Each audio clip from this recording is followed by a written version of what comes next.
பாமகவில் ராமதாஸ் அன்புமணி இடையே மோதல் ஏற்பட்டுள்ள நிலையில் அது தங்கள் உள்கட்சி விவகாரம் என்றும் ஆட்சியை பிடிப்பதே இலக்கு என்றும் அன்புமணி ராமதாஸ் கூறியுள்ளார். என்ன நடக்கிறது பாமகவில் விரிவாக பார்க்கலாம். இது எங்களுடைய உட்கட்சி விவகாரம். பாட்டாளி மக்கள் கட்சியை ஆளும் கட்சியாக மாற்ற வேண்டும் என்ற நோக்கத்தில் கடுமையாக நாங்கள் எல்லோரும் சேர்ந்து உழைப்போம். பாமகவில் அடுத்தடுத்து நிலவிய பரபரப்பான காட்சிகளுக்கு பதில் தரும் விதமாக அன்புமணி பேசிய காட்சிதான் இது. விழுப்புரம் தைலாபுரத்தில் கடந்த 10ஆம் தேதி செய்தியாளர்களை சந்தித்த ராமதாஸ் இனி தான் பாமகவின் தலைவர் என்றும் அன்புமணி ராமதாஸ் செயல் தலைவராக செயல்படுவார் என்றும் பாமக தொண்டர்களுக்கு அதிர்ச்சி அளித்தார்.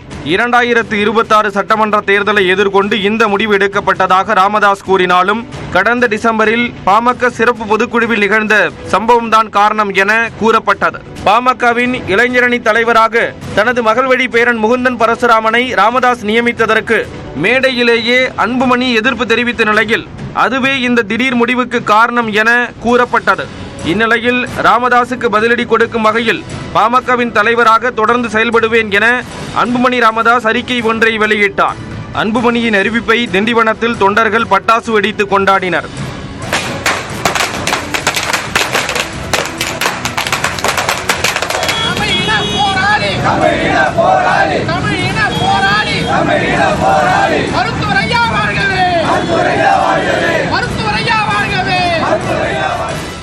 பாமகவில் பிளவு ஏற்படும் சூழல் உருவான நிலையில் அதற்கு ஏற்றாற்போல் ஜி.கே. மணி, விழுப்புரம், கடலூர் உள்ளிட்ட மாவட்ட செயலாளர்கள், சட்டமன்ற உறுப்பினர்கள் உள்ளிட்டோருடன் தைலாபுரத்தில் ராமதாசும் சில நிர்வாகிகளை சென்னையில் அன்புமணியும் தனித்தனியாக சந்தித்தனர்.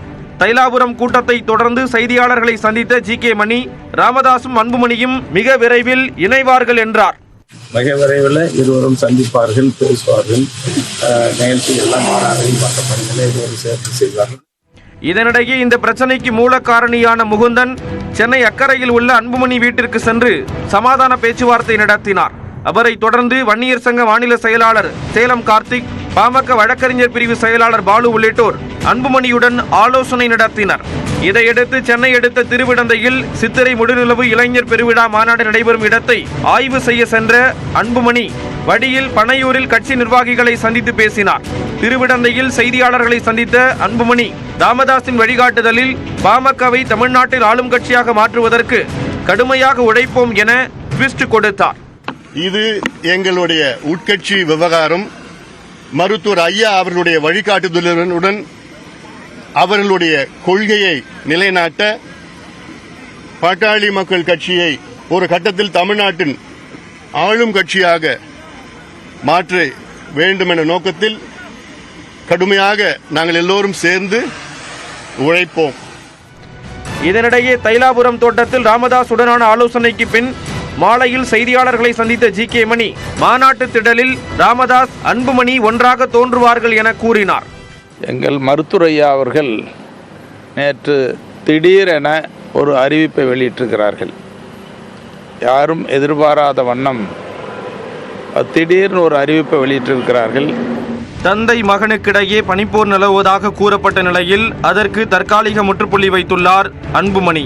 எனினும் மே 11 இடைப்பட்ட நாட்களில் நடைபெறும் நகர்வுகள் சற்று உன்னிப்பாக கவனிக்கப்பட வேண்டியவையே.